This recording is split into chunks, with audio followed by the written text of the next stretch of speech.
একসময় রাজা বাদশাদের যুগে যুদ্ধ মানেই ছিল ঘোড়সাওয়ার বাহিনী। রাজদরবারে পৃষ্ঠপোষকতায় গড়ে ওঠা হাতির পিঠে চড়া সেনাপতি, তারা প্রাসাদসম সৈন্যবাহিনী। যুদ্ধের ময়দান ছিল দৃশ্যমান, কৌশল ছিল মুখোমুখি সংঘর্ষের মাধ্যমে জয়লাভ। সময়ের পরিক্রমায় বদলে গেছে সেই চিত্র। আধুনিক প্রযুক্তির ছোঁয়ায় যুদ্ধ এখন হয়ে উঠেছে দূরপাল্লার প্রযুক্তি নির্ভর এবং বহুস্তরীয়। আজকের পৃথিবীতে যুদ্ধ মানে শুধু মাটিতে সংঘর্ষ নয়, আকাশ, সমুদ্র এবং সাইবার দুনিয়াতেও চলে লড়াই। এই বদলে যাওয়া যুদ্ধ বাস্তবতায় সেই রাষ্ট্র যত আধুনিক সমরাস্ত্রের অধিকারী, আন্তর্জাতিক রাজনীতিতে তার অবস্থান ততই দৃঢ়। আর এই আধিপত্য প্রকাশের অন্যতম গুরুত্বপূর্ণ উপকরণ হল নৌসামরিক ক্ষমতা। এই প্রেক্ষাপটে যুক্তরাষ্ট্র, রাশিয়া এবং চীনের মতো পরাশক্তিদের কাতারে নিজের অবস্থান সুদৃঢ় করতে দৃশ্যপটে হাজির হয়েছে তুরস্ক। একসময় ন্যাটো নির্ভর এই দেশটি এখন নিজস্ব প্রতিরক্ষা প্রযুক্তির ওপর নির্ভরশীল হয়ে উঠেছে।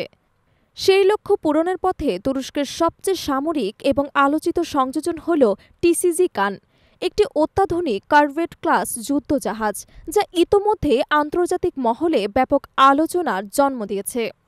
তুরস্কের প্রতিরক্ষা শিল্পের জন্য কান একটি যুগান্তকারী পদক্ষেপ।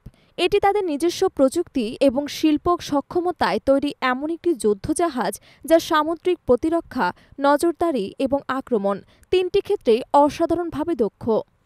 এতে রয়েছে সর্বাধুনিক multifunction radar system, electronic warfare প্রযুক্তি, বিমান এবং ক্ষেপণাস্ত্র হামলা প্রতিরোধ ব্যবস্থা, সাবমেরিন মোকাবিলার ক্ষমতা এবং সমন্বিত দূরপাল্লার অস্ত্র ব্যবস্থা।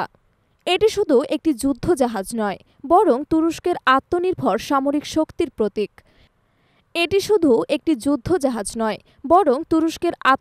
সামরিক শক্তির প্রতীক। এই প্রকল্পে অংশ নিয়েছে দেশের শীর্ষ প্রযুক্তি প্রতিষ্ঠানগুলো, যেমন অ্যাজিলসান, রকেটসান এবং তুর্কিশ এয়ারস্পেস ইন্ডাস্ট্রিজ। কান এমনভাবে তৈরি হয়েছে যাতে এটি গভীর সমুদ্রে দীর্ঘ সময় ধরে টহল দিতে পারে। এতে রয়েছে প্রায় ৭০ থেকে ৮০ জন নাবিকের জন্য পর্যাপ্ত সুবিধা, অটোনোমাস অপারেশনের ব্যবস্থা এবং আধুনিক যুদ্ধক্ষেত্রে দ্রুত প্রতিক্রিয়া দেওয়ার সক্ষমতা।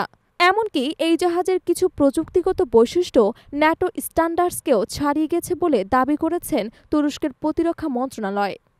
বিশ্লেষকরা বলছেন এটি কেবল সামরিক উন্নয়ন নয়, বরং ভূ রাজনৈতিক বার্তাও বহন করছে। পূর্ব ভূমধ্যসাগর, কৃষ্ণ সাগর এবং মধ্যপ্রাচ্যের ভূকৌশলগত অঞ্চলে তুরস্ক তার প্রভাব বিস্তারে যে আগ্রহ দেখিয়েছে তার বাস্তব প্রতিফলন এই যুদ্ধজাহাজ। একই সঙ্গে এটি বিশ্বের কাছে একটি পরিষ্কার বার্তা, তুরস্ক শুধু আঞ্চলিক নয়, বৈশ্বিক সামরিক খেলোয়াড় হিসেবেও প্রস্তুত হচ্ছে। এছাড়াও তুরস্ক এখন শুধুই অস্ত্র আমদানিকারক নয়, বরং প্রতিযোগিতামূলক অস্ত্র রপ্তানিকারক হিসেবেও নিজেদের প্রতিষ্ঠিত করছে। কানের মতো যুদ্ধজাহাজ ভবিষ্যতে বন্ধুপ্রমিত রাষ্ট্রগুলোর কাছেও রপ্তানির পরিকল্পনা রয়েছে, যা তুরস্কের প্রতিরক্ষা অর্থনীতিকেও আরও শক্তিশালী করবে। সব মিলিয়ে টিসিজি কান হয়ে উঠেছে তুরস্কের প্রযুক্তি নির্ভর আধিপত্য বিস্তারের এক দৃঢ় পদক্ষেপ। যুদ্ধের ধরন বদলেছে নেতৃত্বের সংজ্ঞাও।